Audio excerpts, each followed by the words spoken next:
રૂપિયા તમારા વાપરે બીજા કંઈક આવો જ ઘાટ ઘડાયો છે ખાતેદારો સાથે। મહેનતની કમાણીના એક રૂપિયા જોડીને રાજસ્થાનની ખેતેશ્વર અર્બન ક્રેડિટ કોઓપરેટિવ સોસાયટીમાં જમા કરાવ્યા, પરંતુ તેઓને નહોતી ખબર કે 4-5 વર્ષમાં જ ખેતેશ્વર કોઓપરેટિવ સોસાયટીને તાળા વાગી જશે। હજુ તો માઉન્ટ આબુની અર્બુદા ક્રેડિટ કોઓપરેટિવ સોસાયટીના ઉઠામણાની વાત લોકો ભૂલી નથી શક્યા, ત્યાં તો અંબાજીમાંથી ખેતેશ્વર કોઓપરેટિવ સોસાયટીને વાગેલા તાળાએ ખાતેદારો તો ઠીક, પરંતુ એજન્ટોની પણ ઊંઘ હરામ કરી છે।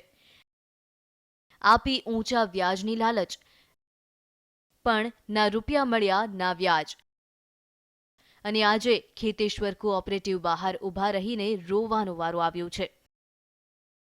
ગુજરાતભરમાં મલ્ટી સ્ટેટના નામે રાજસ્થાનની ખેતેશ્વર અર્બન ક્રેડિટ કોઓપરેટિવ સોસાયટીની એક બ્રાન્ચ યાત્રાધામ અંબાજીમાં ખોલવામાં આવી હતી, પરંતુ સોસાયટીએ છેલ્લા 6 મહિનાથી પોતાની બ્રાન્ચને તાળા મારી દેતા ગ્રાહકોને રાતા પાણીએ રોવાનો વારો આવ્યો છે। સોસાયટી દ્વારા મેનેજર તથા રિકરિંગ માટે તગડા રૂપિયા જેટલાની ફિક્સ ડિપોઝિટ તેમજ દૈનિક રિકરિંગ ખાતાની રકમ ડૂબી જતા ગરીબ ગ્રાહકોને રોવાનો વારો આવ્યો છે।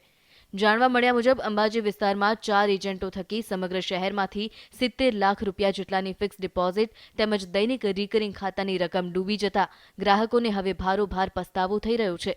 છેલ્લા 1 વર્ષથી અંબાજીમાં ચાલતી આ ખેતેશ્વર નામની સોસાયટીએ ગ્રાહકોને ઊંચા વ્યાજની લાલચ આપી ગ્રાહકોના નાણાં જમા કરાવડાવ્યા હતા, અને આજે છેલ્લા 6 માસથી લાલચમાં આવેલા ગ્રાહકોને ભરપેટ પસ્તાવાનો વારો આવી રહ્યો છે।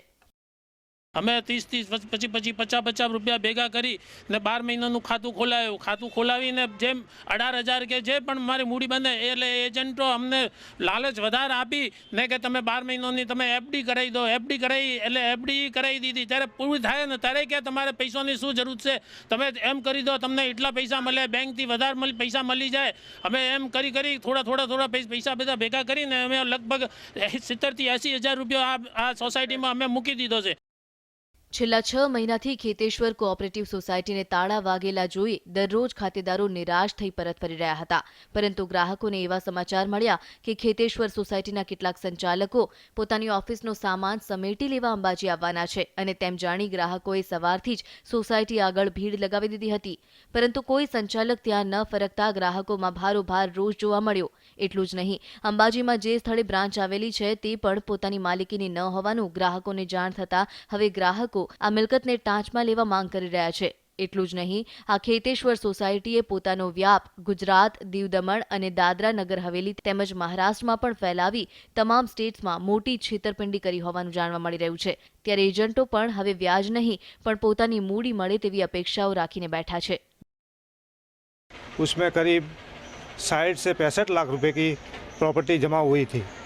अभी 6 महीने पहले खेतेश्वर बैंक का शनि रवि आया था, उसमें हस्ताक्षर बंद होने की संभावना हुई, तो हमने सब दौड़ भाड़ की, सब वहाँ पे सब इकट्ठे हुए, लेकिन शनि रवि के बाद में आज तक बैंक खेतेश्वर बैंक चालू हुई नहीं।